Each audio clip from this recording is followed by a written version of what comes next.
In this video, we'll be looking at regular polygons. A regular polygon is a two-dimensional shape that is both equiangular and equilateral.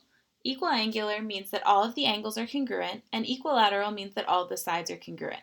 We're going to label all these shapes that are given to us based on their diagram and their markings as either equiangular, equilateral, regular, or irregular. So in this first shape, we can see that all of the angles are marked as being the same. They all have one arc, which means that they would all be congruent.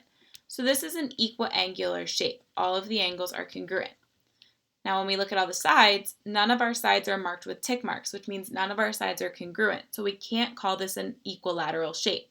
Because it is not both equiangular and equilateral, it is not regular, which means we call it irregular.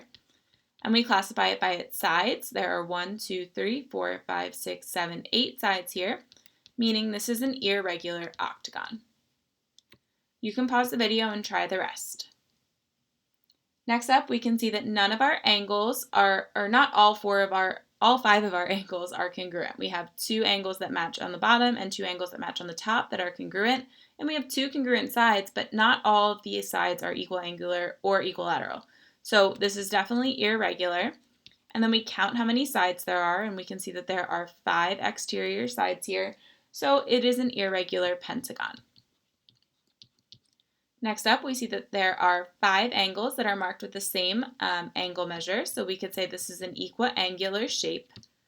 We can also tell that all 5 of these sides are marked with the same congruent tick mark, which means this is also equilateral. If we have an equiangular and equilateral figure, that means that it is regular. And based on the number of sides, there are 5, we can say that this is a regular pentagon. Next up, we can see that 4 out of our total of 7 sides are marked as congruent, which means it can't be equilateral because not all 7 sides are the same.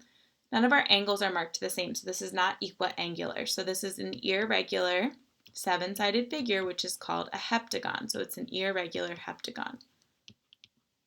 And finally, we have a 4-sided figure. All 4 of these angles are marked the same, so it is equiangular. But it is not equilateral because not all 4 of the sides are the same. So this would be an equiangular, irregular, quadrilateral. Because it has 4 sides, it's a quadrilateral. But since it was not equilateral, it is not regular. Next up, we are asking to find the value of each interior angle sum, each interior angle given the sum of the interior angles for all of these regular polygons. So since we know we have a regular hexagon here, that means that all 6 of these angles must be congruent because equiangular means that they are all congruent. If they're all the same and the sum or the total of all those angles added up is 720, if I take 720 and divide it by 6, I should get the value for one of those angles. That means that my missing angle measure is 120 degrees, and all 6 of these angles in my regular hexagon would also be 120. Then we can see that we have a regular tengon or decagon that has an interior angle sum of 1,440 degrees.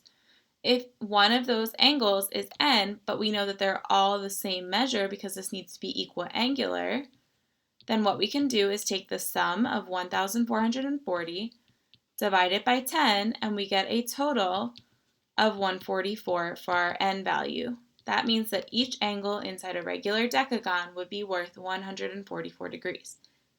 For our regular pentagon, we're saying that the interior angle sum is 540.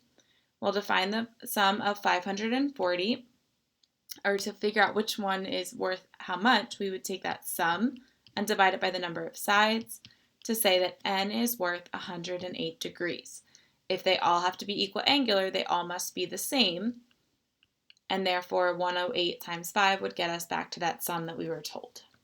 If you weren't given the sum, we would use our sum of interior angles formula that we used in our interior angles lesson, where n minus 2 times 180 gets us that total number of interior angle sums there. If you know the value of an interior angle sum, you could calculate the measure of each interior angle by dividing the sum by the number of sides. So if you already knew what that sum was and you knew how many sides you had, like what we just did, we could just divide by the number of sides. If you don't know it, you could always say that value is equal to this formula and solve for n to figure out how many sides it really had. The sum of our exterior angles is always 360, and we can calculate the measure of each exterior angle of a regular polygon by dividing 360 by that number of sides n. So these are the three formulas we're going to be using as we do the next few examples. In my first example, it says find the measure of each interior and exterior angle in the following shape. If you want to try it on your own, feel free to pause the video and press play when you're ready to review. Our first example says that we have a regular hexagon, and if we have a regular hexagon, we have an interior angle sum of some number, but we don't know it. So we have to figure out, well, n is equal to 6 here since this is the hexagon. So I'm going to use my formula of 180 times n minus 2. Well, my n this time is 6, so I'll say 180 times 6 minus 2, which is 4, and 180 times 4 is 720. That means that my sum of all the angles in a hexagon is 720. Since it's a regular hexagon, all of my interior angles can be found by dividing by 6. That means each interior angle is worth 120 degrees. Then I can find my exterior angles by dividing 360 by 6, which gets us 60 degrees.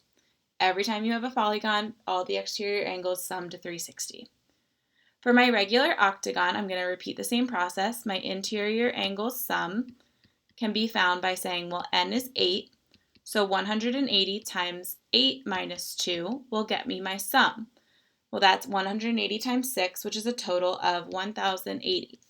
So to find the interior angle, I would take 1,080 divided by the 8 sides of an octagon and say that there are 8 angles that are all worth 135 degrees.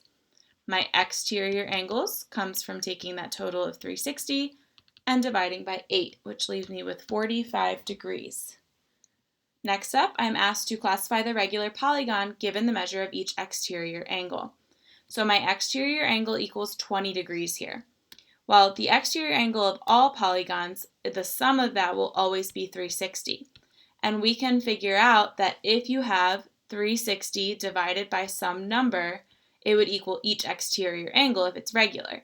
So we just need to solve this equation for n. So there's a couple ways you could do it. If you want to cross multiply, you could put 20 over 1. 360 times 1 is 360, and n times 20 is 20n. We would divide both sides by 20, and we would be left with n equals 18, which means this is an 18gon. For the other example, we know that each exterior angle is worth 45, so we would set 45 equal to 360 divided by n. You could multiply both sides by n, so 45n equals 360. We divide by 45 on each side, and we are left with n equals 8, which means this is an octagon. Finally, we're asked to classify the regular polygon given the measure of each interior angle. Well, each interior angle, the sum of that is from n minus 2 times 180.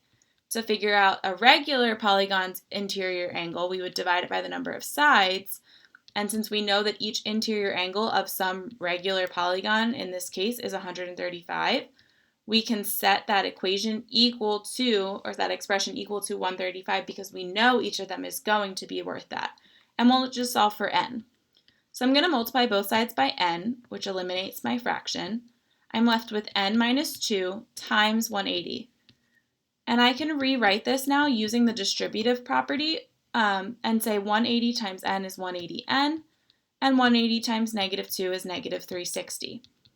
I set it equal to 135n. If I subtract 135n to both sides, I get 45n, and if I add 360, I'm left with 360 on that side. Divide by 45 on each side, and we are left with n equals 8, which means this is an octagon. Finally, we're left with an interior angle of 156. It's a regular polygon, which means to find the number of, or the sum of the interior angles, we would do n minus 2 times 180, and we would divide by the number of sides n to get one of those angles. And we're told that one of those angles is 156. So we set it equal to 156, multiply by n on each side. When we do that, our fraction is eliminated. 180 times n minus 2 will equal 156n. 180 times n and 180 times negative 2 when we distribute becomes 180n minus 360. I will subtract 156 from each side to get 24n, and I'll add 360, so it's an equation of 24n equals 360, and when we divide by 24, we are left with n equals 15, which means we have a 15gon for this shape with interior angles being 156 each. So use those formulas to help you answer those types of questions.